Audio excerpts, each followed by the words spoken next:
반갑습니다. 다 우리 저긴가? 수강생분들이신가? 혹시 외부에서 오신 분 계세요? 계세요?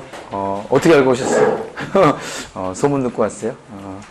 자, 하여튼, 하반기 시험 보시느라 수고 많으셨습니다. 뭐, 결과야, 뭐, 뚜껑을 열어봐야 알겠지만, 아무튼 뭐, 최선을 다해서, 하셨다면 좋은 결과, 있으실 거고요.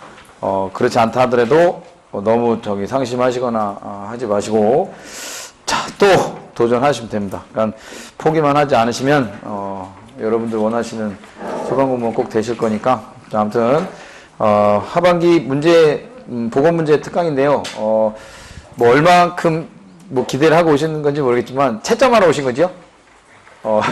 채점도 하면서, 뭐, 몰랐던 내용도 좀 알아가면서, 이렇게 이제, 하겠다는 건데. 자, 아무튼, 이제 시작을 좀 하고요. 시간은 짤막하게 하겠습니다. 지금부터 한 50분 정도 해서, 시작을 좀 할 테니까요. 자, 프린트물은 다 받으셨을 거고, 가겠습니다. 자, 2017년 10월 28일 시행한 소방공무원시험 소방학개론 보고문제 특강을 시작하도록 하겠습니다.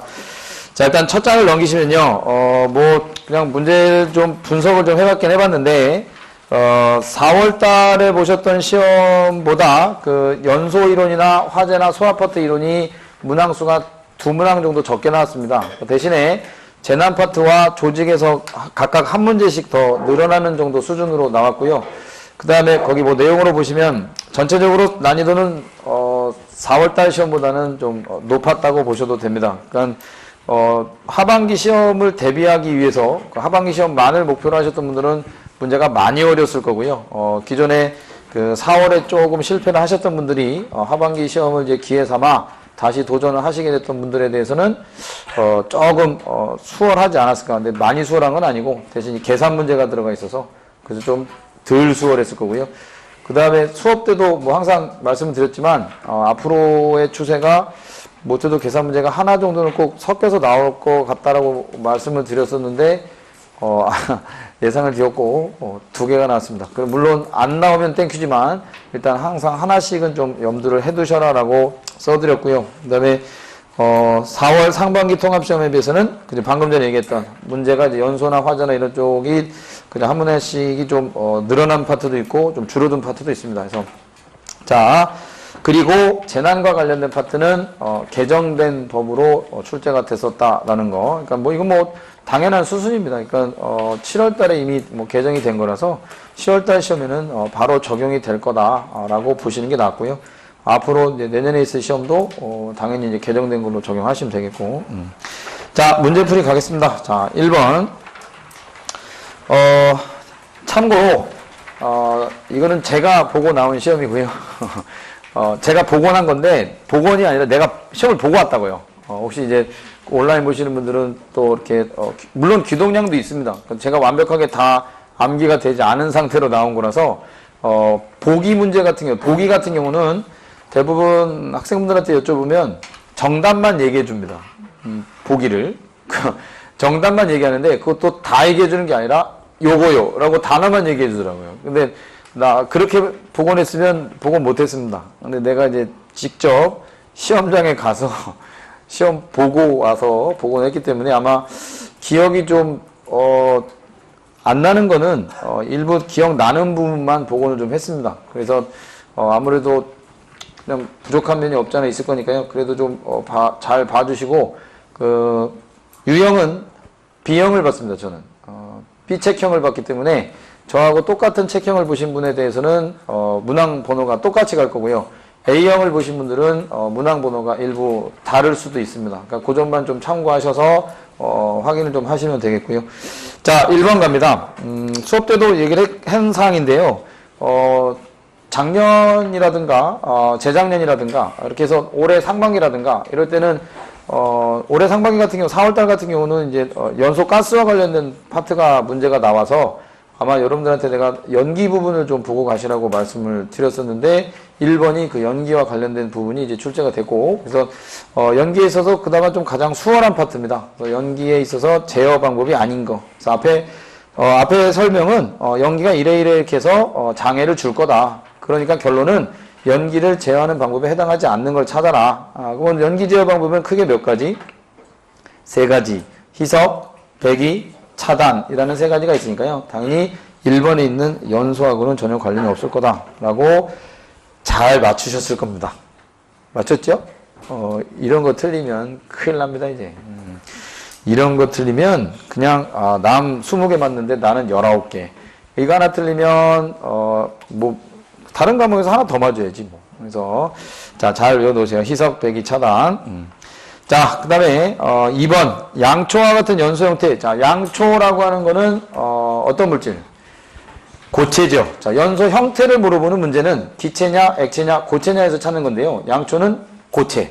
그러니까 주로 많이 다뤄지는 파트가 고체입니다. 그래서 그 양초는 무슨 연소하죠? 그죠? 증발연소. 그것만 아시면 답은 찾죠. 그래서 증발연소 하는 애들은 주로 뭐가 있다?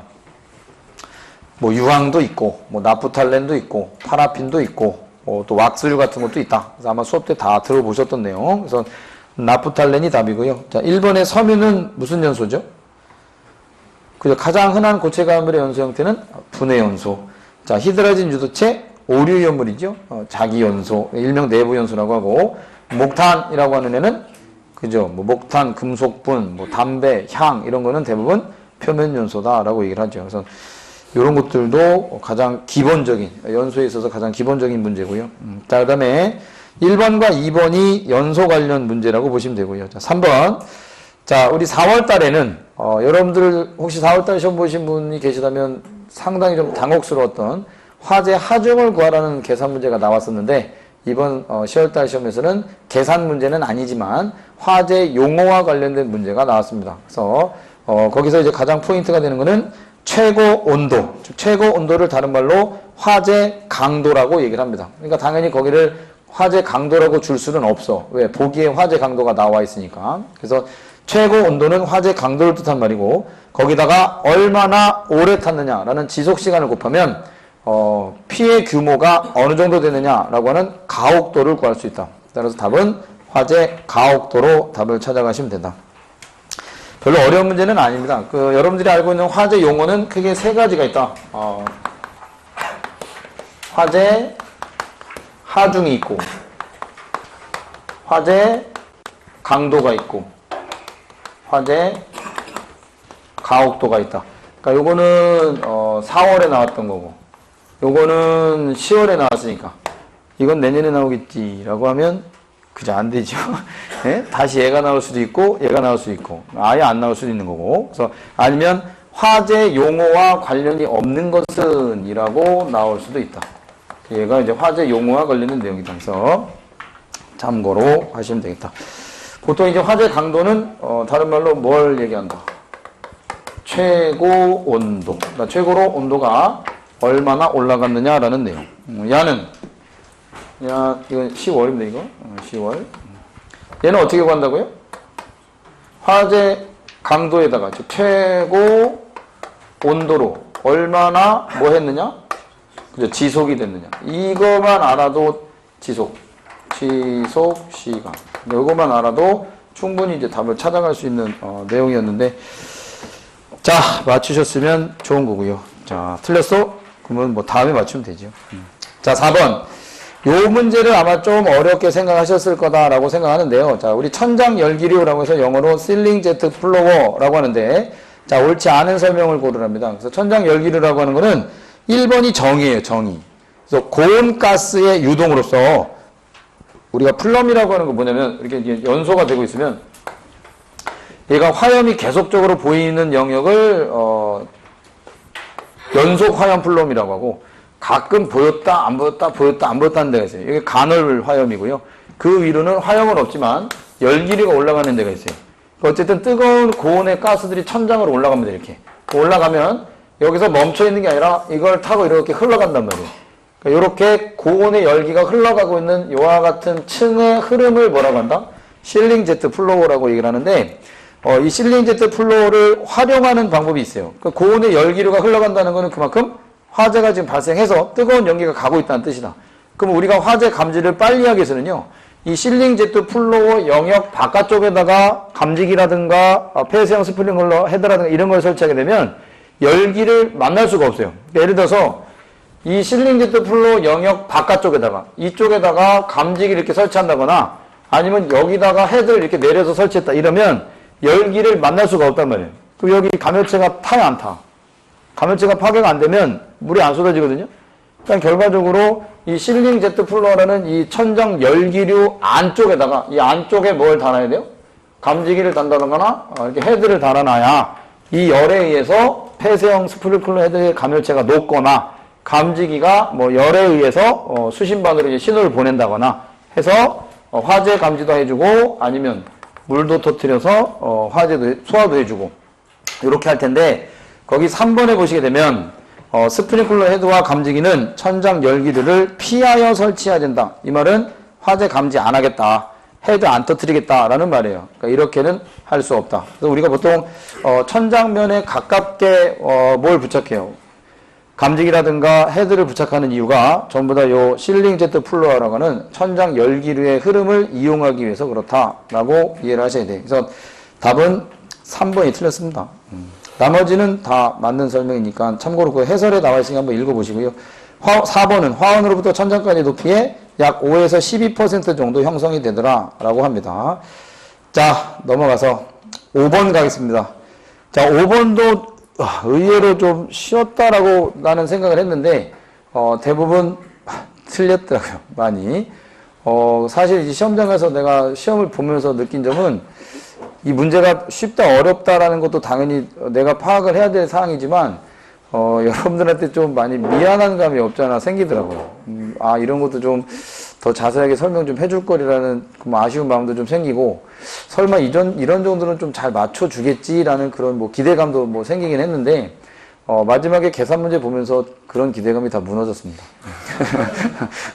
계산 문제가 너무 어렵게 나와가지고 아마 맞추신 분들도 계실 건데요. 뭐 알고 맞추신 분도 있을 거고 찍어서 맞추신 분들도 계실 거예요. 근데 대부분 알고 맞추신 분들은 많지 않을 것 같고요. 근데 내가 수업 시간에 한번 다뤄드리긴 다뤄드렸던 문제인데 2개 중에 하나는 근데 나머지 하나는 끝까지는 내가 안 풀어드렸는데 그 정도까지 내가 나올 줄 몰랐어요. 공기량까지 구하라는 거 나올 줄 몰라서 그냥 그 산소 몰수 구하는 것까지만 딱 구하고 말았는데 거기서 조금 더 나가야 되는 게 이제 이번 계산 문제였습니다. 근데 그때 더 나가는 거는 뭐만 계산하면 되냐면 21%라는 것만 좀 잘 적용을 했어도 풀어낼 수가 있었을 텐데 자 아무튼 이따 문제 나오면 다시 얘기를 해드리고 자 5번은 왜 자꾸 아쉬워하냐면 부촉매 소화효과가 없는 걸 찾으라고 그랬는데요. 대부분 답을 몇 번 찍으셨어요? 1번을 찍으신 분들이 많더라고요. 1번을 왜 찍었습니까? 수업 때도 분명히 순수한 물은 부촉매 소화효과가 없지만 동결을 방지하기 위해서 순수한 물에다가 탄산 칼륨이라고 하는 알칼리 금속 염류를 함유한 이 강화액 소화약제는 칼륨이라는 이온이 억제 반응이라는 부촉매 작용을 한다고 말씀을 드렸는데 그거를 시험장 가서 얼씨구나 하고 강화액이니까 물이니까 부촉매 없겠지라고 생각하고 1번을 많이 찍으신 것 같은데 그러면 포는 왜 부촉매가 있다고 생각하신 거야? 수성막포는? 소화 효과가 가장 좋아서 분말과 겸용해서 써도 돼서 분말과 겸용해서 쓴다는 말 안 했습니다. 거기 그냥 오로지 순수하게 수성막 포에 대해서만 얘기했어요. 그럼 여러분들 포소화약제의 주된 소원리가 뭐죠? 이제 포. 그 얘는 주성분이 일단 물하고 포원액이잖아요. 그 물은 무슨 효과가 있는 거고? 냉각. 포원액은 거품 만드는 거니까 질식. 그 2개 중에 누가 으뜸이에요? 질식. 대답은 이렇게 하면서 시험장엔 왜 딴 데로 손이 가냐고, 왜. 예? 혼나야 됩니다. 예? 그러니까 뭐 학원에서 혼내기는 좀 그렇고, 개인적으로 오세요. 내가 때려드릴 테니까. 본인이 알지. 내가 맞았는지 틀렸는지. 아싸, 맞았다. 좋아할까? 아닙니다. 당연히 맞아야 되는 거야. 아니, 매 맞아야 된다는 말이 아니라, 당연히, 동그라미가 쳐져야 되는 건데, 그거를, 와, 맞았다. 야, 좋다. 좋아할 게 아니라고요. 당연한 거야. 근데, 틀려야 될 건데 어려운 건데 맞았으면 와 맞았다 해도 돼. 찍어서 맞은 거는. 근데 이런 거는 당연히 맞춰야 되는 거야. 설마 2번이나 4번 찍어서 틀리신 분은 없겠지? 설마 4번에서 고민하시는 분들 있나요? 분말? 얘도 있죠, 부촉매. 그 다음에 3종 같은 경우는 소화효과가 뭐뭐 있어요? 뭐 1종, 2종, 3종, 4종 다 통틀어서 공통점이 부촉매, 질식, 냉각이잖아. 3종은 방진의 탈수가 더 추가로 있는 거고, 할로겐이야 두말할 나위 없이 부촉매가 가장 대표적인 소화약제고.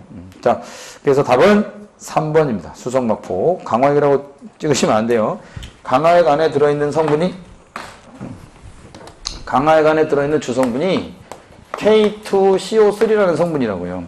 요 중에 요 K라고 하는 이 칼륨이라는 이온이 생겨요. 그러니까 얘가 누구랑 결합해서 뭐 H기라든가 뭐 OH기라든가 이런 것들이랑 이제 결합을 해갖고 뭘 없애?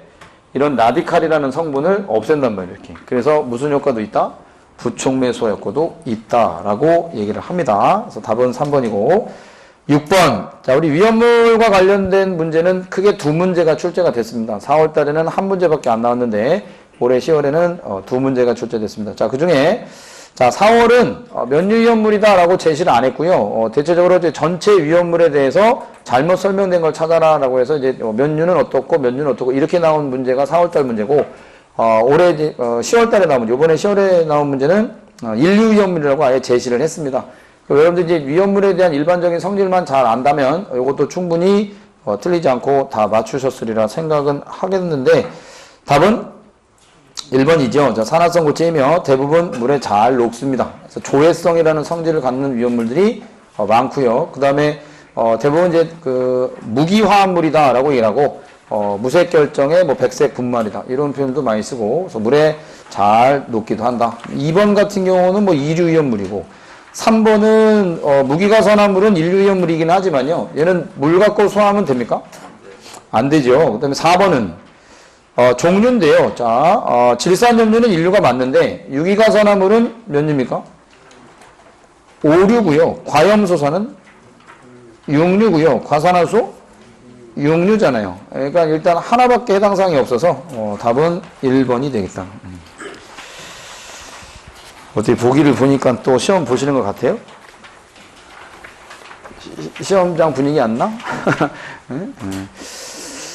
자, 7번 가겠습니다. 자, 다음 중 질식 소화에 대한 설명으로 맞는 걸 찾으랍니다. 이것도 뭐 소화의 원리만 잘 아시면 되지. 1번, 가염물을 제거하여 소화시키는 원리를 말한다. 이거 무슨 소화예요? 제거 소화. 2번, 물을 방사하여 주위의 온도를 발화점 이하로 낮춰서 소화한다. 무슨 소화? 그죠? 발화점 이하로, 온도를 발화점 이하로 낮췄다는 냉각이고요. 자, 3번에 라디칼의 화학 반응을 억제시켜 소화하는 원리다. 이거는 그죠? 부촉매. 당연히 답은 4번. 자, 연소 조건에는 뭐 들어가요? 가산점이라는 조건이 들어가죠. 그 조건 중에서 산소 공급원을 차단해서 또는 산소 공급원의 양을 줄여서 소화를 한다. 이런 목적을 달성한다라고 하니까 질식은 4번이 될 수 있고요. 자, 8번.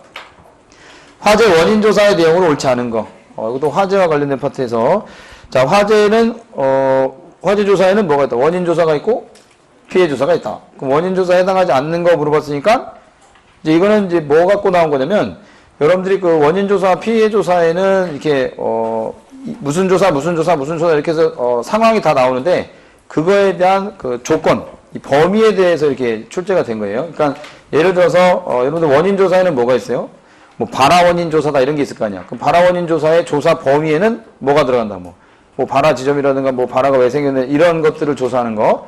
그다음에 두 번째는 발견, 통보 및 초기 소화 상황 조사. 그거에 대한 이제 조사 범위가 있고 연소 상황 조사, 피난 상황 조사, 소방 시설 등 조사에서 이제 조사 범위와 관련된 내용이 있는데 뭐 그렇게 나온다 하더라도요. 마지막 끝대가리에 피해자 들어가는 거는 다 누구 거예요?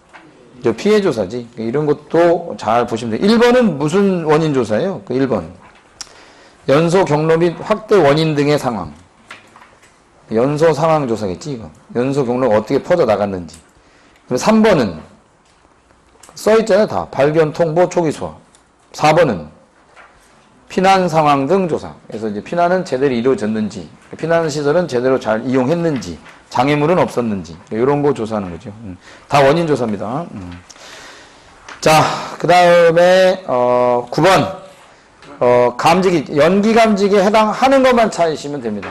나는 이거는, 벌써 한 3년 전부터 계속 밀고 있었던 건데, 아마 여러분들 수업 시간에도 내가 얘기했을 거야. 나올 때까지 밀 거라고. 감지기에 대해서는 아마 들어보신 분도 있을 건데요. 나왔습니다, 이제. 더 이상 안 밀 겁니다. 내년도 시험 대비는 감지기 없습니다. 라고 하면 큰일 나겠지. 감지기 종류 구별하라라고 하는 문제는 나올 확률이 이제 좀 이제 희박해졌다. 자, 그래서 일단 그 밑에 뭐 답은 몇 번이 연기 감지기, 그죠? 광전식하고 이온화식이다. 이렇게 나오면 되는데 나머지 보상이나 차동이나 정호는 다 무슨 감지기? 열 감지기에 해당한다. 그래서 보상식 스포트, 차동식 분포형, 정원식 감지선형. 요거는 전부 다 열 감지기. 그래서 연기 감지기에 해당하는 거는 이온화식과 광전식이 있습니다. 아마 여러분들 그 프린터 복사가 좀 희미하죠? 근데 글씨 다 보이죠? 다들 뭐 젊으시니까 나도 보이는데 뭐 여러분들이 안 보이시겠어? 자, 답은 1번 가겠습니다. 자, 10번. 자, 소방 조직의 기본 원리에서, 자, 소방 조직의 기본 원리는 크게 5가지가 있습니다. 개선의 원리, 뭐 분업의 원리, 업무 조정의 원리, 계층제 원리, 명령 통일의 원리, 이렇게 5가지가 있는데, 자, 얘는 특정 사안에 대한 결정에 있어서 의사결정 과정에서는 개인의 의견이 참여되지만, 그러니까 뭐 예를 들어서, 야, 우리 이제 뭐 이런 상황이 있는데 우리 어떻게 할까? 그러면 대부분 의사를 다 이렇게 들어. 그래서 의사 결정하기 전에 대부분 모든 이제 의견들을 다 이렇게 참여를 합니다. 이렇게. 근데 그 중에서 그 참여한 것 중에서 다 들어줄 수는 없어요. 그 중에서 자, 요렇게 하자라고 결정을 내리는 거는 누가 하는 거다? 기관의 장이 하는 거다. 이러한 원리를 뭐라고 그러냐라고 하면 개선의 원리라고 얘기를 합니다. 개선의 원리. 자, 그래서 답은 1번인데요. 자, 업무 조정의 원리는 뭐냐면 분업의 원리를 먼저 소개를 해야 됩니다. 분업의 원리란 소방이든 뭐 경찰이든 대부분 이제 업무를 보면 전문화가 되어 있습니다. 전문화, 즉 분업으로 또 나눠져 있기도 하고, 즉 화재를 진압하는 조직과 구조를 하는 조직, 구급을 하는 조직, 행정을 하는 조직, 조사를 하는 조직, 이렇게 조직들은 다 전문화적으로 나눠져 있어요. 그래서 우리가 소방은 어떻게 보면 무슨 조직이든 전문화 중심이니까 전문화되어 있는 기능 중심의 조직이다. 뭐 이렇게도 얘기를 할 수 있는데, 업무를 나누면 또 분업 중심의 조직이다. 이렇게도 얘기를 해요. 그래서 화재 진압이라고 하는 이런 이제 기능을 중심으로 화재 진압 이런 조직이 하나 있고, 그다음에 구조만 담당하는 조직이 있고, 구급만 하는 조직이 있고, 조사만 하는 조직이 있고, 행정을 담당하는 조직이 있다. 이렇게. 이거 전부 다 뭐야? 기능에 따라서 다 분업하는 거야. 나눠진 거야. 이런 거를 분업의 원리다라고 얘기합니다. 분업의 원리. 근데 요거를 갖다가 이제 또 업을 또 나눠. 1팀. 그러니까 하는 일은 똑같은데 기능은 똑같은데요. 팀만 이렇게 나누는 거야. 2팀, 3팀, 1, 2. 여기도 1, 2. 여기 1, 2. 뭐 행정 같은 경우는 뭐 어디가 뭐 이렇게 있겠지 이제. 자, 뭐 경찰도 다 이렇게 나눠져 있죠. 경찰도 뭐 강력계, 청소년, 뭐 이렇게 또 뭐 있어요? 여성 청소년이 같이 있나? 뭐 경찰 조직, 하여튼 사이버 뭐 이런 식으로 다 이제 기능에 따라 나눠져 있고, 그것도 여러 개 팀으로 조성되어 있다. 그러니까 이런 것들을 대부분 분업의 원리다, 전문화의 원리다라고 하는데, 업무 조정의 원리라는 건 뭐냐면 이렇게 각각 전문화되어 있는 조직을 하나의 목적을 달성하기 위해서는 이 조직이 다 어떻게 해요? 뭉쳐야 달성을 할 수 있죠. 불 끄는 팀만 나간다고 되느냐? 아니다. 구조도 와야 되고 구급도 와야 되고 조사도 하러 와야 된다. 그러니까 이런 팀들이 다 모여서 하나의 목적을 달성하기 위한 그러한 통일을, 업무를 통일해주는 원리를 뭐라고 하냐면 업무 조정의 원리다라고 얘기를 하고, 그 다음에 이제 계층제 원리라는 거는 여러분은 소방은 상하라고 하는 계급이 있죠. 그 계급으로 그렇게 나눠져 있는 원리를 뭐라 그래? 계층제 원리라고 합니다. 그 다음에 명령 통일의 원리란 그죠? 하나의 사람이나 하나의 조직은 한 사람의 상관으로부터 명령을 받거나 그 사람에게 보고를 하게 돼 있어. 그래서 항상 명령은 한 라인으로 통일되어 있다라는 말이야. 그거를 명령 통일의 원리라고 얘기를 합니다. 그래서 그 밑에 해설이 있으니까 한번 읽어 보시면 되겠고. 자, 11번. 설마 이런 거 틀리셨나요? 설마. 근데 설마가 사람 잡죠. 우리 요번에 시험 보신 전체 인원 중에서 틀리신 분 분명히 있을 겁니다. 마킹 잘못해서 틀렸다거나, 자, 20번을 마킹해야 되는데 20번 문제를 19번에 갖다 마킹하고 있다거나, 아니면 20번 마킹할 자리가 없어서 찾고 있다거나 뭐 이런 분들, 번호 다 밀리신 분들, 이런 분들은 이제 틀리는 거야. 여러분들 이번에 시험 볼 때 어떻게 시간 안배 좀 잘 하셨어요? 내가 아마 내 수업 들으셨던 분들은 시간 안배 어떻게 하시라고 말씀을 드렸는데 그렇게 안 하셨지 또. 한 과목당 20분인데 18분 안에 풀다가 18분 안에 못 풀면 다른 과목으로 넘어가라 그랬는데 넘어가는 사람 없죠. 그냥 또 한 과목 끝날 때까지 그냥 부여잡고 있었지. 그러면 남은 뒤에 시간이 진짜 더 모자라요. 그러면 몇 개 찍어? 10개 찍는단 말이야. 근데 18분씩 다 과목마다 나눠서 하다 보면 개론 같은 경우는 뭐 12분, 13분 안에 문제가 풀린다. 그럼 나머지 5분을 그저 18분 안에 못 풀었던 그 과목에다가 주라 그랬어, 시간을. 아마 심화반이나 이렇게 들으셨던 분들은 하반기 대비 들으셨던 분들도 대충 알 텐데. 자, 11번 답이 몇 번이에요? 몇 번? 1번. 특정직 공무원이죠. 경력직이면서 특정직. 경력직에 해당하는 거는 특정직이 있고 일반직이 있고 특수경력직 안에 이제 별정직이 있는 거죠. 정무직이 있고. 그래서 우리는 특정직이다 라고 합니다. 답은 1번. 자, 12번. 자, 제3인 임용보류. 자, 지금은 이제 재난인데요. 자, 제3인 임용보류를 위한 재난관리 중에서, 자, 재난관리 중 그랬습니다. 그럼 우리가 재난관리 그러면 예방, 대비, 대응, 복구와 관한 모든 일련의 활동을 뭐라 그런다? 재난관리라고 얘기를 합니다. 자, 그 중에서 재난 현장에서 동그라미 치세요. 자, 뒷대가리에, 자, 소방의 중추적인 역할이 뭐 어느 단계냐, 자, 어디에 포함되느냐, 이거 몰라도 일단 재난 현장에서라는 표현을 했다는 거는 지금 재난이 터졌다는 거예요? 안 터졌다는 거예요? 터졌죠. 재난 현장이라면 지금 재난 현재 터진 거야. 그럼 재난이 터졌다는 거는 재난관리 중에서 예방에 들어가요, 대비에 들어가요, 대응에 들어가요, 복구에 들어가요? 그래서 대응이지. 재난 현장에서 그랬으니까. 그러니까 재난 현장에서 이렇게 하는 역할. 그러면 현장이니까 대응이고. 자, 재난이 터지기 전에 미리 뭐 방법, 매뉴얼을 작성한다거나 이런 거를 대비 또는 준비라고 얘기를 할 거고. 그다음에 얘는 재난이 와도 조금 피해를 줄여주겠다. 완화라는 걸로 갈 거고. 복구는 재난이 다 끝나고 난 다음에 이런 활동을 우리는 재난관리라고 하고, 요거는 서로 유기적인 관계다. 이렇게 해서 다시 예방까지. 그래서 얽히고 설킨 관계. 답은 4번이 되겠고, 자, 13번. 용어 정의와 관련된 내용입니다. 재난에서. 그래서 16년도에 아마 내가 수업하면서 16년도에 용어 정의 관련된 문제가 2문제 나오고, 그 다음에 이제 긴급구조 파트에서 한 문제 나오고 이렇게 얘기를 했는데, 아니나 다를까 요번에도 그 17년도에는 4월 달에는 재난 관련된 문제가 2개 있었죠, 2개. 16년도에 3개고요. 그 다음에 17년도에 4월 달에 이제 2개 있었다. 17년도 4월에 나온 재난 문제는, 긴급구조, 지역 통제단장이 할 수 없는 응급조치. 그게 4월에 나온 거고, 특별재난지역 선포와 관련된 게 4월에 나온 거예요, 대통령. 근데 이제 요번에 나온 거는 마찬가지 용어 정의에서 16년도하고 좀 비슷합니다. 그래서 자, 자연재난에 해당하지 않는 건 누굽니까? 설마 2번이죠? 가축의 전염병. 그래서 화산활동이나 황사나 소행성의 추락. 소행성의 추락이라는 거는 소행성, 유성체 등 자연 우주 물체의 추락, 충돌, 여기에 포함되는 거니까 당연히 소행성의 추락도 자연재난이다라고 생각하셔야지. 가축의 전염병은 아니잖아요. 따라서 답은 2번이고. 자, 요거 용어정의 관련된 거 하나. 자, 그 다음에 14번. 여기도 용어정의와 관련된 내용이라고 보셔도 됩니다. 그러니까 문제는 긴급구조에 대한 설명으로 옳지 않은 거죠. 긴급구조와 관련된 파트가 나올 것처럼 이렇게 이제 표현을 했지만 실제로 보기를 보는 순간 용어정의와 관련된 거를 얘기를 합니다. 1번도 용어정의입니다. 여러분 용어정의 가면 긴급구조란 해서 이렇게 써 있어요.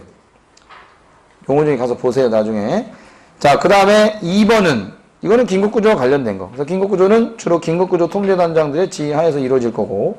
자, 그 다음에 3번. 요것도 용어정의 가시면 있습니다. 긴급구조 기관이란. 바뀌었죠, 이번에? 옛날에는 5개 기관이었지만 국민안전처가 사라지면서 어디로 바뀌었다? 소방청, 소방본부, 소방서. 다만 해양에서 발생된 재난의 경우에는 해양경찰청, 지방해양경찰청, 해양경찰서 이렇게 해서 바뀌었다. 근데 이제 보기에는 행정안전부라고 나왔기 때문에 땡. 답은 3번. 4번도 용어정의. 긴급구조 지원기관이란 긴급구조에 필요한 인력, 시설 및 장비, 운영이 영자 빠졌네. 운영체제 등 긴급구조 능력을 보유한 기관이나 단체로서 대자도 빠졌네. 대통령령으로 정하는 기관과 단체를 말한다. 이 용어정의 가면 그대로 나온 거예요. 이건 내가 암기를 해서 쓴 게 아니라 그냥 나도 문제 풀면서 아 이거 용어정의다 라고 생각만 하고 앞대가리만 그냥 외워왔어. 긴급구조, 긴급구조 기관, 긴급구조 지원기관 이렇게만 외워와서 법제처 들어가서 그냥 갖다 집어넣은 겁니다. 여러분들 시험 문제도 법제처에 나와 있는 용어정의 그대로 갖다 집어넣은 거예요. 그러니까 어디서 뭐 딴 데서 주워다가 말 만들어서 놓은 게 아니라 대부분 법은 다른 데서 말을 만들어 오질 못합니다. 왜? 말을 만드는 순간 틀린 지문이 돼버려. 법은 그대로 법에 나와 있는 대로 수록을 해야 된다. 아마 여기 법규 들으시는 분들은 법규 시간에도 얘기를 들었을 거예요. 하여야 한다를 할 수 있다로 바꾸면 틀린 날 있죠? 예, 그렇듯이 법과 관련된 거는 용어정의 자체를 말을 만들어낼 수가 없어요. 그냥 법제처 사이트 나와 있는 그대로 갖다 집어넣어야 되니까. 그래서 문제 출제자도 그렇게 문제를 출제하지 않았을까라고 생각을 합니다. 그래서 답은 3번이고요. 자, 15번. 요것도 위험물 관련된 거. 그래서 지정 수량하고 품명을 제대로 안 해오셨다면 손을 댈 수 없었던 문제. 그러니까 위험물 파트는 무조건 한 문제가 나온다고 생각을 하셔야 됩니다. 여기는 만약에 내가 위험물 어렵고 품명이 많고 지정 수량 어려워서 안 외웠다 그러면 그냥 한 문제는 기본적으로 틀렸다고 보면 되고요. 지금과 같은 문제에서는 두 문제가 틀렸다고 보시면 돼. 아까 앞쪽에서도 위험물 관련 문제 하나 있었습니다. 그러니까 그거 틀리고 이거 틀리는 거야.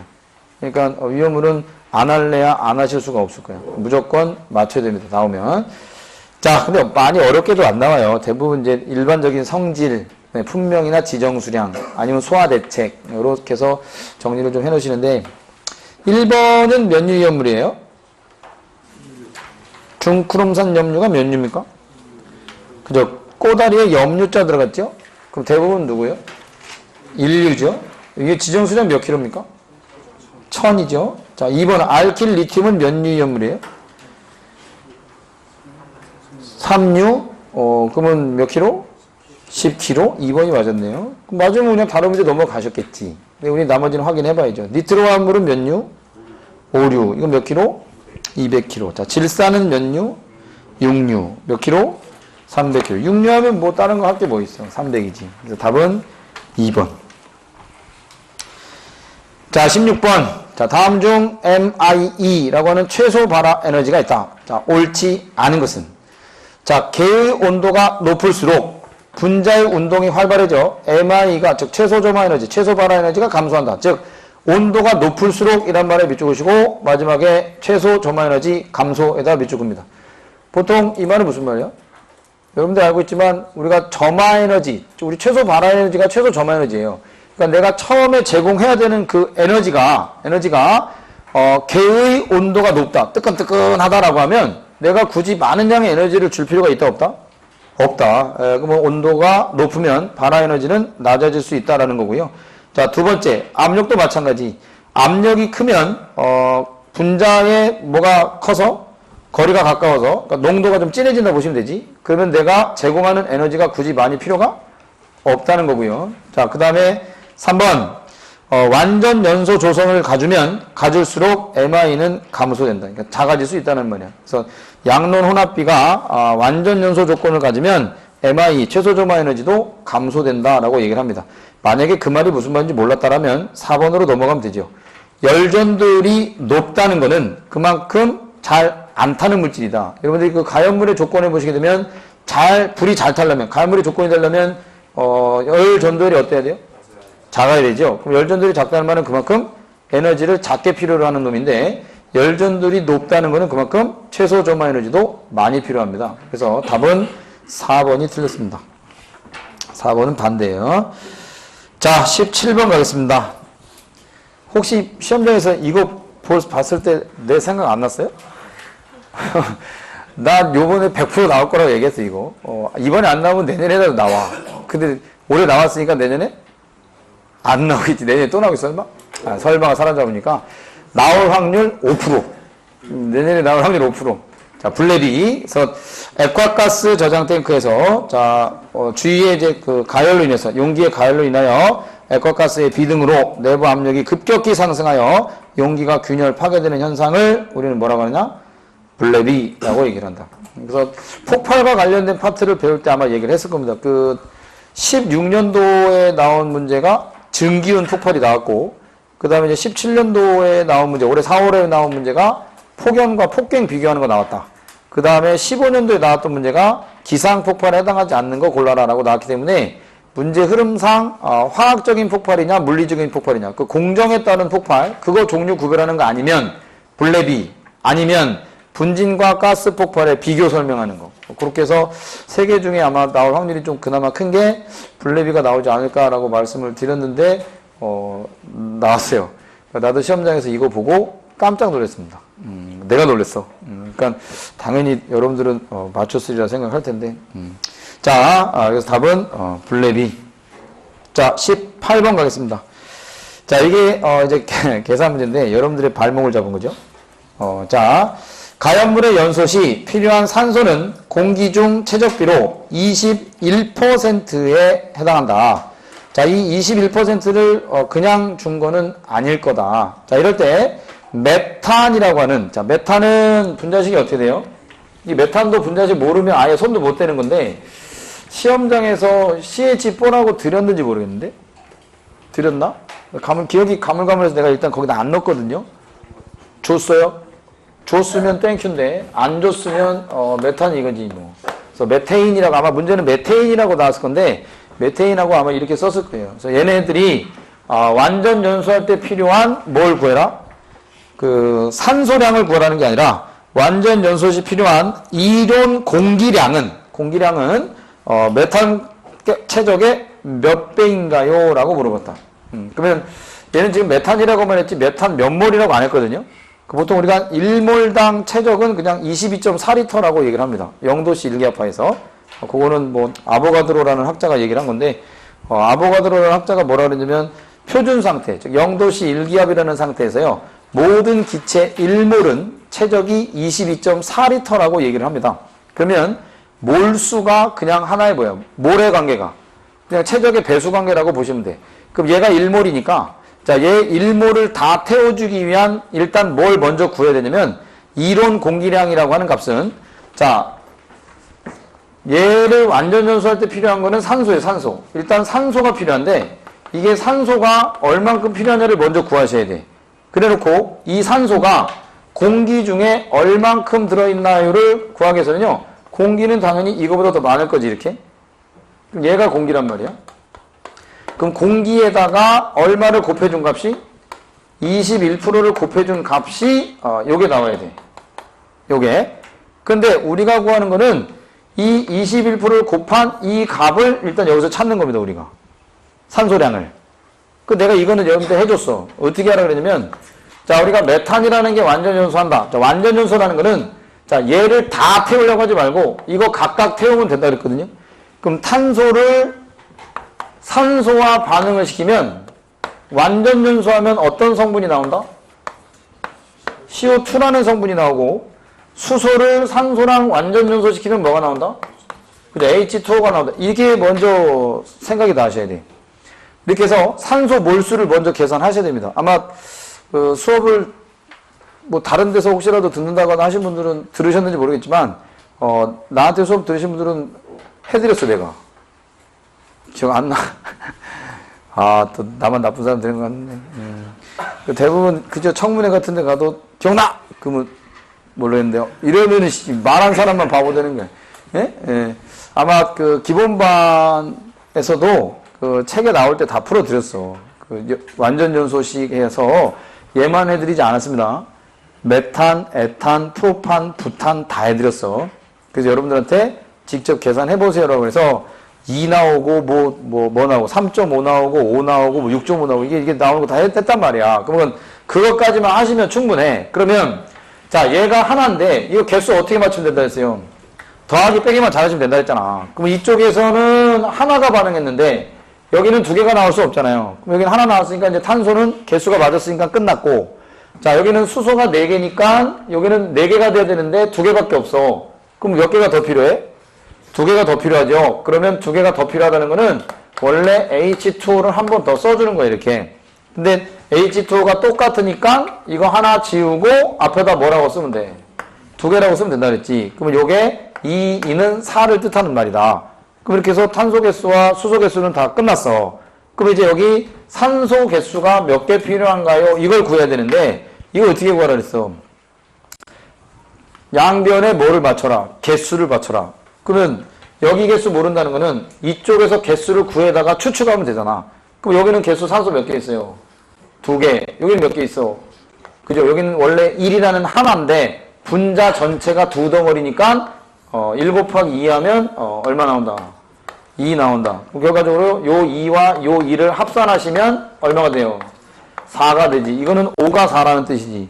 그럼 5가 4라는 말은 여기는 5, 2로 돼 있으니까 여기 4가 되려면 여기 몇 들어가야 돼? 2 들어가야지. 2는 4니까. 그럼 결과적으로 요거는 2라는 걸 찾았어. 그럼 만약에 공기량을 구하라는 게 아니라 산소량을 구하라고 했으면 2배가 답입니다. 메탄의 2배야. 왜 2배야? 얘는 메탄이 1몰이고 얘는 2몰이잖아. 1몰일 때 최적은 22.4리터. 2몰일 때 최적은 22.4리터의 2배. 그럼 따라서 얼마야? 2배지 뭐. 그거는 산소량을 구하는 게 2배야. 그럼 결과적으로 요거 구한 게 2배라고요. 요게 메탄의 2배가 필요하다. 근데 우리는 산소량을 구하는 게 아니라 이 전체 공기량을 구하는 거니까 2배라고 하는 크기는 공기의 배수에 대해서 0.21%를 계산했더니 2배가 된 거야. 그럼 결과적으로 이 2라는 값을 뭘로 나눠야만? 2를 뭘로 나눠? 이건 할 줄 알겠지 설마? 이거 안 되면 안 되는데? 이거 어떻게 하면 돼요? 양변에 왜 이거 나누래? 이거 너무 우리 구하고자 하는 게 얘잖아 얘. 이거 할 줄 알죠? 공기 곱하기 0.21. 자, 여기다 곱하기 0.21분의 1을 해주면 여기 2에다가도 0.21분의 1. 양변에 똑같은 걸로 이렇게 해주면 되잖아. 그럼 얘가 이렇게 없어지니까 여기 뭐만 남어? 공기는, 이건 뭐야, 이제? 그죠? 2 나누기 0.21. 우리 0.21은 얼마요? 100분의 21. 얘는 2. 그리고 요거는 번분수라고 보통 얘기를 하죠. 2라는 거는 1분의 1을 뜻하는 거니까 요렇게 해서 분모로 가는 거고 요렇게 해서 분자로 가지 이렇게. 아시는 분은 아시는데 또 모르는 사람은 또 모른단 말이에요. 근데 이제 웃을 일이 아니라고요. 여러분들 뭐 처음부터 구구 다 알고 태어났어? 모르고 태어나지? 그 일일이 이렇게 해드리는 거야. 자, 그럼 요거 나누면 얼마? 대략 몇 배 같아요?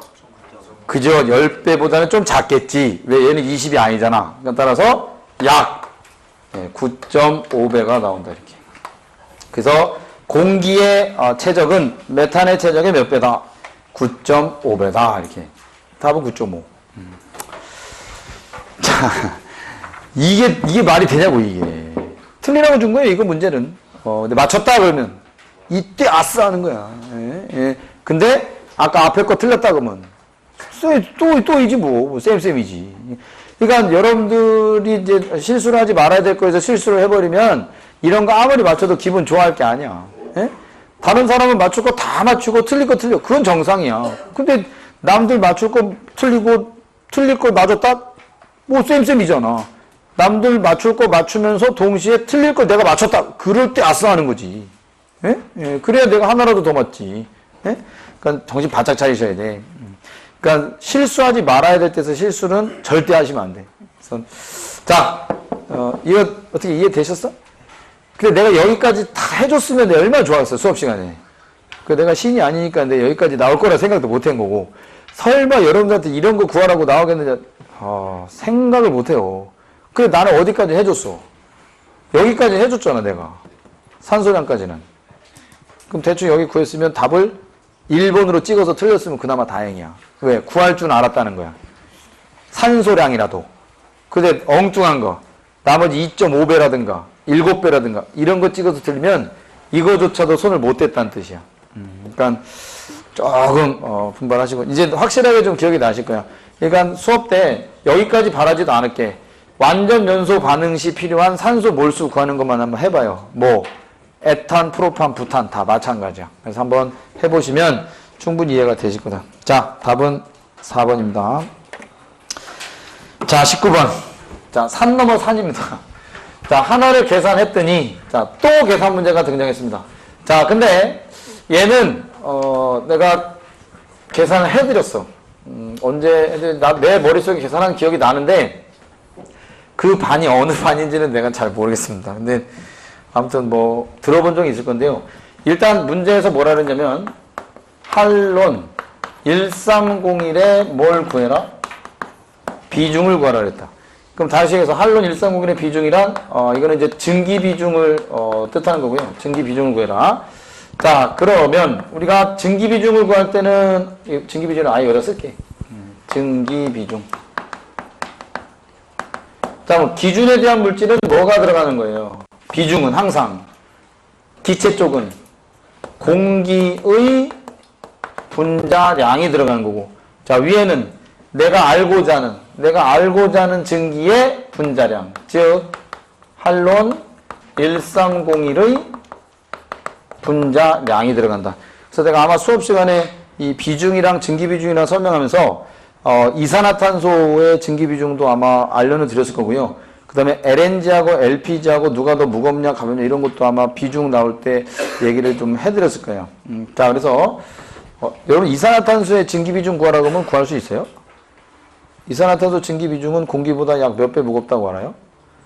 1.52배 무겁다? 그럼 그건 어떻게 계산한 거다? 29분의 44. 이산화탄소의 분자량. 그거 똑같은 거예요, 이거. 네? 그러니까 여러분 문제에서 뭘 드렸어? 공기의 분자량 드렸어. 얼마라고?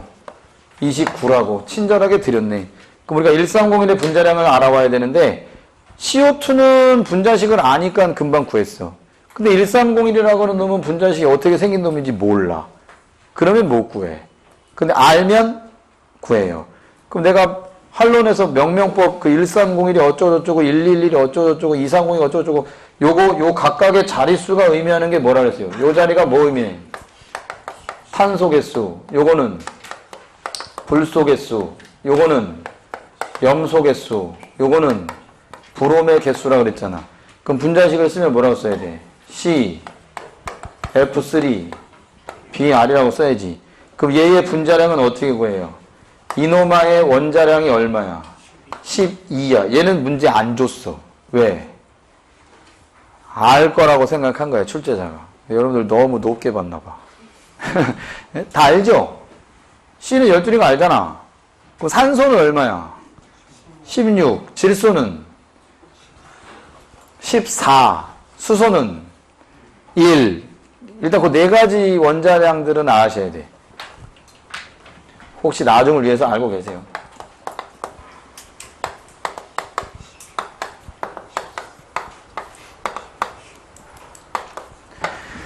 이건 알고 계시라고. 자, 근데 요번에 시험 문제는 얘를 줬습니다. F. 얘는 안 줬는데 얘는 줬어. 얼마? 19라고 줬어. 얘는 얼마 줬어? 80이라고 줬어. 그러니까 C만 안 준 거야, C만. 그리고 마지막에 뭐라 그랬어? 소수점 이하 셋째 자리에서 반올림하여 계산하세요 라고 써있다. 근데 재밌는 건 소수점 이하 셋째 자리까지 계산할 필요도 없고요. 혹시라도 여기까지 할 줄 알았다는 거는 분자량을 다 계산했다는 뜻이거든요. 그러면 계산해 이제. 자, 몇 개 있어? 한 개 있어. 플러스 몇 개 있어? 세 개. 플러스 몇 개 있어요? 하나. 자, 그럼 이거 다 더하시면 이 더하기도 못하신 분 안 계시겠지? 발가락 손가락 다 해야지 이제. 모질랍니다. 자, 그럼 마디수로 해야 돼. 마디. 와, 마디 개수 모질랍니다. 지문 개수로 해야 돼. 자, 가요. 몇 개 이거 얼마야? 그죠? 149. 자, 그럼 얘가 149 이렇게. 149. 그럼 이거 약 계산하면 얼마 나올 것 같아? 30분의 150 아니야? 그럼 앞자리가 얼마 나와? 5 나오잖아. 그럼 앞자리 5 있는 거 몇 번밖에 없어? 3번. 아, 이걸 왜 소수점 셋째 자리까지 계산하고 있어? 시간 아깝게. 에? 만약에 보기에 5로 시작하는 놈이 하나 더 있었다. 그러면 이제 문제 출제자 지독한 거야. 나 같은 사람. 약간 좀 괴짜인 사람. 나 같으면은 앞에 숫자 다 5 준다. 그리고 소수점 첫째 자리를 1, 1, 2개. 2, 2개. 아니, 계산해야지, 끝까지. 아니, 그렇게 안 할 거면 뭐하러 끝에다가 소수점이야, 셋째 자리에서 반올림하라고 왜 썼냐고, 그거를. 예? 그걸 썼다는 거는 뭔가 좀 계산하게끔 좀 이렇게 해줘야지 놀리는 것도 아니고, 그죠? 예? 하라고 해놓고 자기가 계산 다 해놓은 거 아니야, 이거. 응? 보기에다가는 앞대가리에 2, 4, 5, 9, 이렇게 주고 끝났으니까. 이거는 계산하지 않아도 그냥 대략 짐작해서 얼마? 5점 얼마겠지. 이렇게 나오면 그냥 답이 3번이죠. 그래서 끝까지 계산하시면 5.137이라고 나올 겁니다. 반올림 하시면 5.14라고 해서 3번이 나올 거예요. 자, 이렇게 해서 계산하시면 되는데, 참고. 자, 이거는 사실 여러분들이 공부할 때요, 아마 그 문장에서 이 답을 아예 자체적으로 들어보신 분이 있는데, 한론 1301은 공기보다 약 5배 정도 무겁고, 이산화탄소보다 약 3배 정도 무겁다라는 그런 지문이 있어요. 옛날에 문제 풀 때 한번 나왔어. 근데 그 지문만 알아도, 공기보다 약 5배 정도 무겁다라는 그 지문만 알아도, 답은 3번밖에 없을 겁니다. 그래서, 그렇게 해서 풀으셔도 충분한데, 이거를 계산 문제라고 생각하시는 경우도 있는데, 물론 계산은 계산이죠. 근데, 이렇게 해서 계산식을 풀어드린 적이 내 기억에는 있습니다. 근데 아마 기본반에서는 했는지 안 했는지 모르겠고, 심화반에서는 한번 해드렸던 기억이 나는 것 같아. 그래서 아마 심화반, 그 다음에 하반기 특반, 하반기 대비반에서도 한번 풀어드렸던 기억이 좀 나긴 나는데, 비중 얘기하면서 많이 했어요. 그 1301도, CO2는 당연히 기본적으로 하게 돼 있고요. 그 다음에 좀 더 하면 이제 메탄, 에탄, 프로판, 부탄, 뭐 이런 것까지 그러니까 LPG하고 LNG 같은 경우, 이런 거. 거기서 이제 좀 더 나가면 이제 이런 거. 한론 1301까지 이제, 다뤄지는데, 앞으로는 다 다뤄야 될 것 같아. 언제 뭐가 나올지 모르니까. 111도 하고 2402도 하고 다 해야 될 것 같아. 111은 왜 안 주냐면요. 111을 주려면 걔는 1, 2, 1, 1 이렇게 가야 돼. 얘가 나오려면 이제 얘도 알아야 돼. 얘는 보통 얼마냐면 35.5라고 합니다. 보통 36이라고 푸는 경우도 있는데 35.5. 얘가 안 나와서 얼마나 다행인지 모르겠어. 소수점. 예? 그래서 자, 참고만 하시면 되겠고요. 자, 마지막 20번입니다. 자, 펌프의 공동현상 방지 대책으로 옳지 않은 거. 자, 공동현상 캐비테이션. 자, 펌프의 이상현상은 크게 세 가지. 공동현상, 수격작용, 맥동현상. 그래서 수격작용은 워터 함마, 맥동은 서징이라고 보통 얘기를 하는데요. 이 세 가지 중에 문제로 잘 나올 수 있는 거가 공동현상입니다. 캐비테이션. 그럼 캐비테이션이 뭐예요?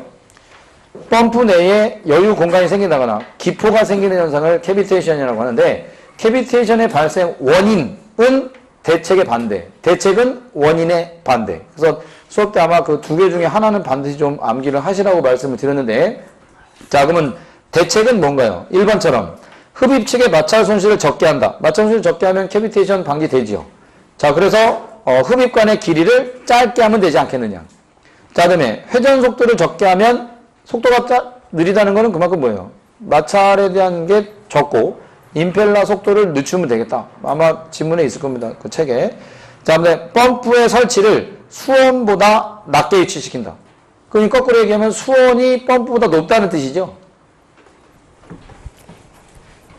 아니, 그려봐.